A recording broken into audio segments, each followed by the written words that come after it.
ondas, ele, porém, estava dormindo. Jesus, como homem, Jesus teve sono. Jesus, meus irmãos, ele também teve fome. A Bíblia diz que quando Jesus ele foi conduzido pelo Espírito Santo para o deserto para ser tentado pelo diabo, após os 40 dias e 40 noites de jejum, depois teve fome. Jesus, como homem, Jesus teve fome. Jesus também, meus irmãos, Jesus sentiu sede. A Bíblia diz no livro de João, capítulo 4, e o versículo de número 6 e o 7, que veio uma mulher de Samaria tirar água, e disse-lhe Jesus: dá-me de beber. Jesus estava com sede. Jesus, como homem, meus irmãos, Jesus também sentiu sofrimento. O meu e o seu Jesus, ele também sentiu sofrimento. A Bíblia diz no livro de Lucas, capítulo de número 22, e o versículo de número 44, e posto em agonia, orava mais intensamente, e o seu suor tornou-se em grandes gotas de sangue que corriam pelo chão. A Bíblia diz, meus irmãos, que Jesus, ele também sentiu ira. Jesus irou-se. A Bíblia diz em Mateus, capítulo de número 21, e o versículo de número 12 e 13, e entrou Jesus no templo de Deus e expulsou todos os que vendiam e compravam no templo, e derribou as mesas dos cambistas e as cadeiras dos que vendiam pombas, e disse-lhes: está escrito, a minha casa será chamada casa de oração, mas vós a tendes convertido em covil de ladrões. Jesus está virado. Jesus, como homem, Jesus perdeu amigos. Jesus teve perdas também. A Bíblia diz que o seu amigo Lázaro, no capítulo de número 11, ele morreu. E quando Jesus chega no quarto dia, Jesus, como homem, Jesus também chorou. No livro de João 11:35 diz: Jesus chorou. Jesus, ele como homem, meus irmãos, ele tinha limitações. Jesus, ele precisava orar. No livro de Marcos, capítulo de número 1, e o versículo de número 35, a Bíblia deixa bem clara sobre isto. E levantando-se de muito cedo, estando ainda escuro, Jesus ia para os desertos e ali orava. Ele tinha necessidade de orar.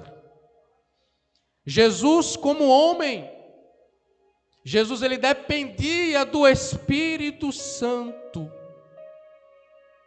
A Bíblia diz no livro de Atos, capítulo 10, e o versículo 38, como Deus ungiu a Jesus de Nazaré com o Espírito Santo, e com virtude, o qual andou fazendo o bem e curando todos os oprimidos do diabo, porque Deus era com ele.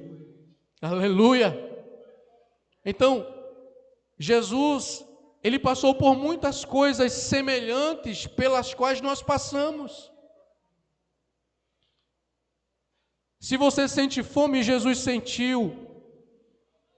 Se você sente sono, Jesus sentiu. Se você sente dores, Jesus também sentiu. Se você se ira, Jesus também irou-se. Mas também, queridos irmãos, se Jesus ele era 100% homem, Jesus também ele era 100% Deus. E como Deus, ele tinha todo o poder.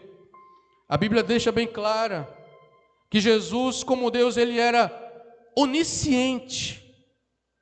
A Bíblia diz que Filipe encontrou a Natanael e ele disse: achamos o Messias. E Natanael diz: e de onde ele é? E Filipe disse: ele é de Nazaré. E Natanael diz: e se levantou algum profeta de Nazaré? Tem alguma coisa boa vindo de Nazaré? E Filipe falou para Natanael: vem e vê. E quando Natanael vem se aproximando, Jesus olha para ele e diz: eis um verdadeiro israelita em quem não há dolo. Aí Natanael diz: de onde me conheces tu? E Jesus diz: antes que Filipe te chamasse, eu te vi estando tu debaixo da figueira.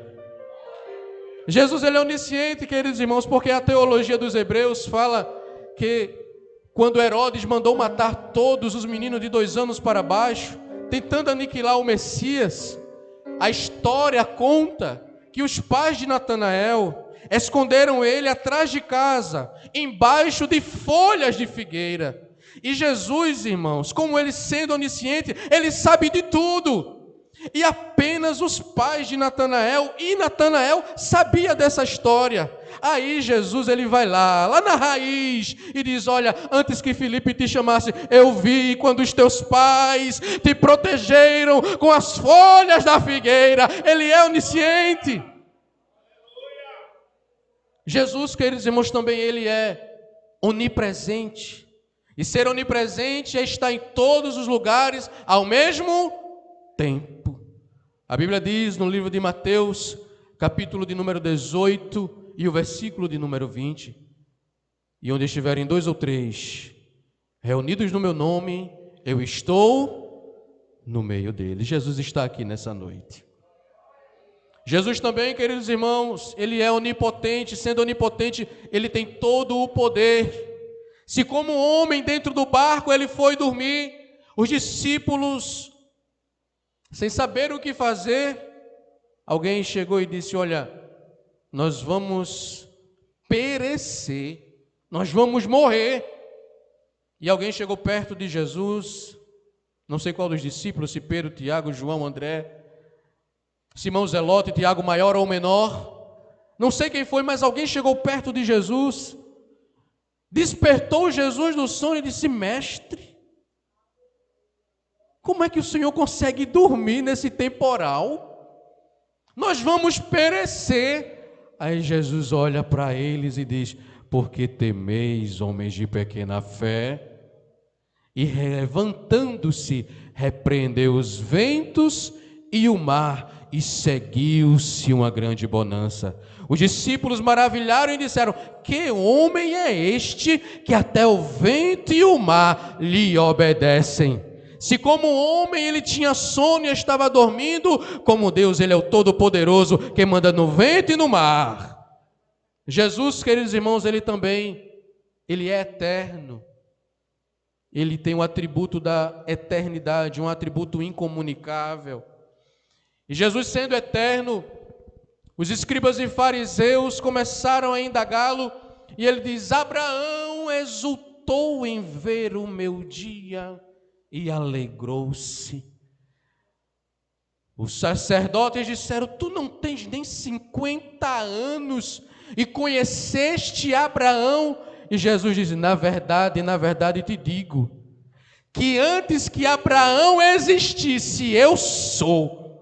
Ele é eterno, queridos irmãos. A Bíblia diz em Isaías capítulo 43, e o versículo 13: ainda antes que houvesse dia, eu sou, e ninguém há que possa fazer escapar das minhas mãos, operando eu quem impedirá. Ele é eterno.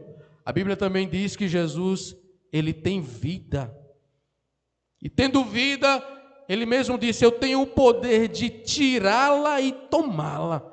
Esse mandamento eu recebi de meu Pai. Jesus como homem, Jesus como Deus. Alguns aspectos médicos da crucificação de Jesus revelam que Jesus, ele passou por um sofrimento que nenhum homem na Bíblia passou. A Bíblia diz em Hebreus capítulo 12, o versículo 2: olhando para Jesus, autor e consumador da nossa fé, o qual pelo gozo que estava proposto, suportou a cruz, desprezando a afronta, e assentou-se à destra do trono de Deus. Quando a gente fala sobre crucificação, a palavra crucificar quer dizer excruciar, causar grande agonia, atormentar, ser fixado com pregos em um madeiro. Jesus, antes de ser crucificado, Jesus ele passou pelo jardim do Getsêmani. E o jardim do Getsêmani literalmente fala sobre prensa de óleo. Era no jardim do Getsêmani onde as azeitonas eram prensadas para se extrair o óleo. Mas para se extrair o óleo da azeitona era necessário esmagá-la, moê-la, triturá-la, desfigurá-la. Era necessário as azeitonas perderem as suas configurações originais para se extrair o melhor. Jesus, no jardim do Getsêmani, Jesus estava lá. Convidou a Pedro, Tiago, João para orar à parte e pediu: orem comigo. E a Bíblia diz que quando Jesus começou a orar, orando intensamente, em profundidade com o Pai, a Bíblia diz que ele começou a angustiar-se, a agonia começou a tomar conta da sua mente, do seu coração, e aconteceu um fenômeno raríssimo, chamado hematidrose. A agonia que Jesus estava sentindo pelos nossos pecados fizeram Jesus sentir dor em todo o seu corpo. A dor era tão grande, queridos irmãos, que ele estava sentindo no jardim. Ele não tinha nem chegado na cruz ainda. Mas no jardim, enquanto ele orava, a agonia tomava conta do seu coração e ele começava a suar. E a dor que ele passou a sentir foi tão grande que o nosso corpo existem veias finíssimas, existem capilares, que devido a uma dor muito grande, elas se rompem. E se rompendo, as glândulas sudoríparas, em vez de expelirem o suor pelos poros, Jesus agora não estava mais suando o suor normal, mas Jesus estava suando sangue.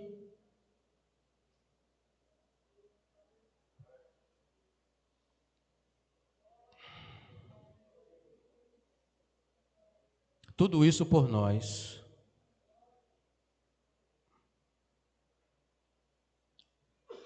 A ânsia de morte, a agonia que tomava o coração do Senhor Jesus, fazia ele se debruçar. Jesus ele enfrentou vários tipos de sofrimento. A Bíblia fala que Jesus enfrentou o sofrimento da solidão. Existem pelo menos 5 tipos de solidão. A primeira solidão é opcional, quando alguém quer ficar só. O segundo tipo de solidão é a solidão da sociedade, aquela pessoa que não recebe uma visita, não recebe uma carta, não recebe uma mensagem. A terceira solidão é a solidão da tristeza, quando a pessoa, por algum motivo, por alguma razão, ela não quer ficar no meio das pessoas, mas ela quer recuar-se, se afastar-se. É a solidão da tristeza. Jesus também sentiu a solidão da traição, quando Judas Iscariotes o vende com ósculo santo. Quando Jesus está ali no jardim do Getsêmani, alguns historiadores dizem que Jesus, ele era muito parecido com os seus discípulos. E o sinal que Judas deu para a identificação de Jesus é que Judas iria o saudar com um ósculo santo no rosto, para o diferenciar dos discípulos, para os soldados romanos não prenderem a pessoa errada. E quando Judas se aproxima e saúda a Jesus com o ósculo santo, ele diz: eu te saúdo, Rabi. E parece que eu estou vendo Jesus segurando no seu braço e diz: amigo, tu traz o Filho do Homem com um beijo. E os soldados romanos prenderam meu Jesus. Dali em diante, Jesus começou a passar por um sofrimento tremendo. Jesus foi esbofeteado, recebeu tapas no rosto, recebeu golpes no seu estômago, foi levado para Anás, depois foi para Caifás, depois foi levado de novo para Anás, em seguida para Herodes. Fizeram Jesus de uma bolinha. E depois, sendo interrogado por Herodes, Herodes disse: eu não vejo nada neste homem para que ele possa ser condenado. Eu vou deixar ele na mão de vocês. O que vocês querem que eu faça com ele? Isso diante da multidão. E a multidão disse: crucifica-o e solta Barrabás. Antes da crucificação, Jesus foi levado para ser chicoteado pelo flagellum. Tiraram as vestes de Cristo, o despiram e colocaram ele preso no tronco. Alguns dizem que prenderam ele com as mãos em cima, com as costas nuas. Um soldado romano do lado direito, um soldado romano do lado esquerdo. E cada um com um flagelo. O flagelo aqui é o azorrague. Era um chicote, irmãos, que tinha um cabo de aproximadamente 20 centímetros. Nesse cabo tinha 7 tiras de couro. Nas extremidades, nas pontas, existiam ossos de camelo e chumbo. Os soldados romanos, um do lado direito, outro do lado esquerdo, começavam a se revezar, chicoteando. E na medida que ele era chicoteado, o seu corpo começava a ficar dilacerado. O sangue, estou sentindo a presença de Jesus aqui. O sangue, aquele precioso sangue, aquele sangue santo descendo pelo chão. E ele lá calado como uma ovelha muda, suportando, não amaldiçoou ninguém, não soltou pragas para ninguém, mas ali calado como ovelha muda, suportou tudo. Parece que eu escuto, ouço ele se reversando, e Jesus suportando, mas calado. Desprenderam meu Jesus, colocaram um manto escarlate sobre ele, tudo aquilo grudou nas feridas. Fizeram a coroa de espinhos, alguns dizem que eram espinhos de japecanga. Os soldados romanos pegaram a cana, uma espécie de vara, e colocaram a coroa na cabeça de Jesus. E com aquela cana começaram a bater, para ajustar a coroa na cabeça de Jesus. E ele não desistiu da missão. Ele foi até o fim. Alguns dizem que ele estava desfigurado estava irreconhecível. Alguns dizem que os flagelos foram tão profundos que ficou aberto o seu lado. No dia seguinte, os soldados romanos tiram aquela capa. Imagina, você já sabe muito bem o que estou falando. Já fez um curativo, já tentou tirar ele no dia seguinte para fazer limpeza? Imagina, os soldados romanos tirando aquele manto escarlate de uma vez das costas de Jesus. As feridas se abrindo mais uma vez. Não estava alimentado, ninguém tinha dado água a ele, alimento.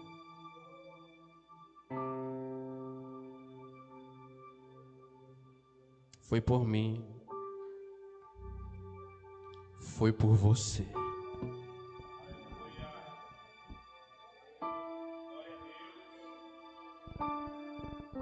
Aleluia. Depois que foi entregue para ser crucificado, o patíbulo vertical ficava lá no Gólgota, mas a parte horizontal da cruz tinha que ser carregada. Alguns dizem que ela pesava entre 35 a 50 quilos. Amarraram aquela cruz em Jesus, aquele patíbulo. Jerusalém é uma cidade que é edificada sobre os montes. E Jesus começa a descer as ladeiras de Jerusalém com aquela cruz nas costas e cai a primeira vez. Cai sobre os degraus. Imagina aquela cruz deslizando sobre o seu dorso. E ele se levanta. Continuam empurrando a Jesus para ser crucificado fora da cidade. E ele cai a segunda vez. Mas dessa vez ele não consegue se levantar. Aí a Bíblia diz que tinha um homem ali, um certo Cirineu. Cirineu não era o seu nome. Cirineu faz referência à cidade de Cirene. E alguns comentaristas dizem que era um homem que residia ao sul, ao norte da África. Era um homem de cor. Ninguém, aleluia, ninguém da sua pátria ajudou ele a carregar a sua cruz. E isso traz um grande ensinamento para a nossa vida. Porque quando ninguém daqui dessa terra, da sua localidade, da sua rua, ou até mesmo daqui, puder te ajudar a levar a cruz, Jesus vai levantar alguém do outro lado e vai ajudar você a levar a sua cruz. Chega no Gólgota, constrangeram o Cirineu. O soldado romano puxa o braço de Cristo. E não na palma da mão, como os filmes de Hollywood pintam, mas sim no metacarpo. O cravo entrou bem aqui e transpassou. Fizeram a mesma coisa do outro lado. Fizeram isso com os seus pés. E ele não abriu a boca, não desistiu. Jesus é levantado e ele fala 7 palavras na cruz. Primeira palavra, Lucas 23:34. Jesus pendurado na cruz diz: Pai, perdoa-lhes porque não sabem o que fazem. Segunda palavra na cruz, Jesus fala para o salteador e diz: na verdade te digo que hoje estarás comigo no paraíso. Terceira palavra na cruz, Jesus fala para sua mãe dizendo: mulher, eis aí o teu filho. Filho, eis aí a tua mãe. Quarta palavra na cruz, Jesus diz: Eli, Eli, lema sabachthani. Deus meu, por que me desamparaste? O pecado de toda a humanidade estava sobre o Cordeiro de Deus naquele momento. Quinta palavra na cruz, Jesus disse: tenho sede. Sexta palavra na cruz, Jesus diz: está consumado. Sétima palavra na cruz, Jesus diz: Pai, nas tuas mãos entrego o meu espírito. Jesus morreu por você, meu irmão. Jesus morreu por mim, meu irmão. Jesus morreu por nós. O teu Jesus sofreu para nos dar a garantia de nos levar para o céu. A Bíblia diz que quando ele morre às 3 da tarde, houve trevas. O véu do templo rasgou-se de alto a baixo. O sepulcro de muitos homens foram abertos e ressuscitados.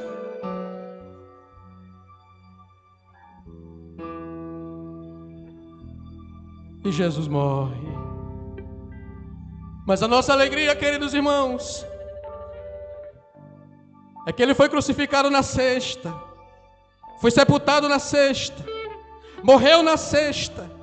Mas passado a sexta, passado o sábado e chegado o domingo, a Bíblia diz no livro de Marcos, capítulo número 16, que umas mulheres foram pela manhã, tinham preparado aromas, porque tinham comprado no sábado, no dia anterior, e foram no domingo pela manhã para estarem ungindo o corpo de Jesus. Mas quando elas chegaram à porta do sepulcro, o sepulcro estava aberto, a pedra tinha sido removida, porque Jesus tinha ressuscitado. E eu quero dizer nessa noite, ele está vivo e está aqui nessa noite. Vai em frente, meu querido, vai em frente, minha querida, e se lembre, você é participante das aflições de Cristo. Que Deus em Cristo nos abençoe.